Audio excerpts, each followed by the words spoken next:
France Football resmi menobatkan Manchester City sebagai klub terbaik di tahun 2022.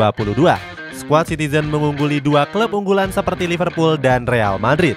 Menariknya, banyak yang mempertanyakan gelar ini mengingat Real Madrid punya pencapaian yang lebih gemilang di musim lalu. Cetak Gol coba merangkumnya sebagai berikut.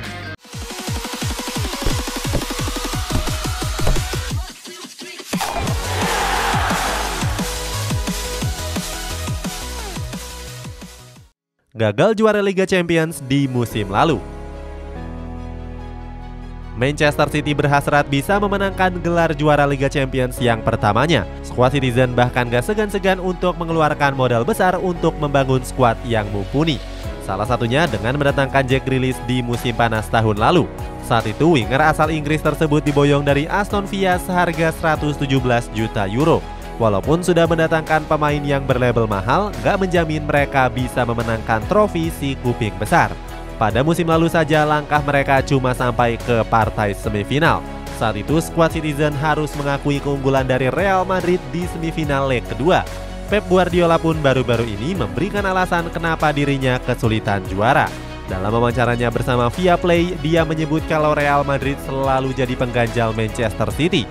Sebab Guardiola menilai kalau El Real selalu tampil perkasa di Liga Champions. Dia nggak segan-segan menyebut Real Madrid sebagai klub yang sulit untuk ditaklukkan. Apalagi di musim lalu anak asuh dari Carlo Ancelotti ini baru saja memenangkan trofi si kuping besar. Juara Premier League.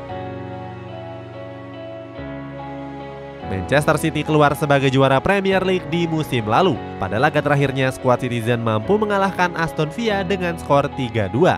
Kemenangan ini membuat skuad Citizen memuncaki klasemen dengan perolehan 93 poin.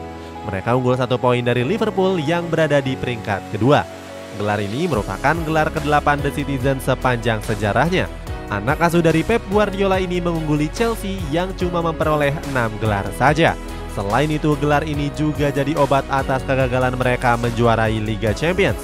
Seusai membawa The Citizen juara, Pep Guardiola pun gak bisa menahan kebahagiaannya.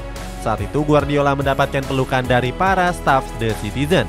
Dia menyebut kalau pertandingan itu jadi pertandingan yang spesial yang menguras banyak emosi.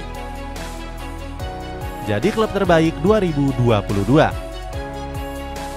Jauh sebelum menjuarai Premier League, Manchester City sebenarnya berkesempatan untuk memenangkan treble winner.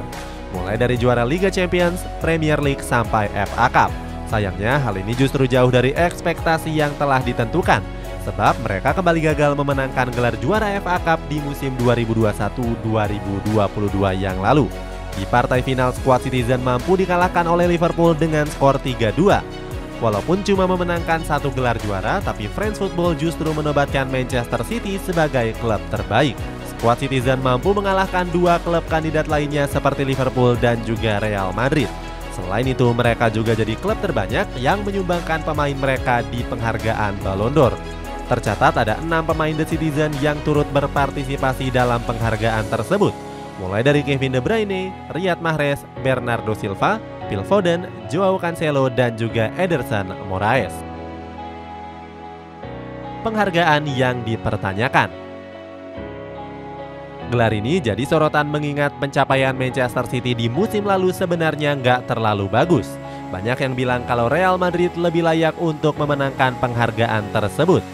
Alasannya karena di musim lalu El Real mampu memenangkan 4 trofi sekaligus. Salah satunya dengan menjuarai Liga Champions yang ke-14 dan menjuarai La Liga yang ke-34. Walaupun begitu, pencapaian ini dibarengi dengan berbagai rekor yang telah mereka buat. Mulai dari mencetak 150 gol sampai Manchester City Femini yang memenangkan gelar juara FA Women's League. Rupanya pemilihan tim terbaik berdasarkan banyak-banyakan pemain yang masuk ke dalam nominasi. Manchester City sendiri berhasil mengirimkan 6 delegasi untuk Ballon d'Or di tahun ini. Mulai dari Erling Haaland, Kevin De Bruyne, Riyad Mahrez, Ederson, Joao Cancelo, dan Phil Foden. Mereka semua juga hadir dalam penghargaan di Paris tersebut. Walaupun dianggap kontroversi, CEO The Citizen yakni Ferran Soriano menyebut kalau gelar ini merupakan suatu kebanggaan. Soriano bangga dengan Manchester City yang terus memainkan permainan indah. Itulah ulasan soal kontroversi Manchester City yang menjadi klub terbaik dunia tahun ini. Bagaimana pendapatmu? Coba tulis di kolom komentar di bawah ini.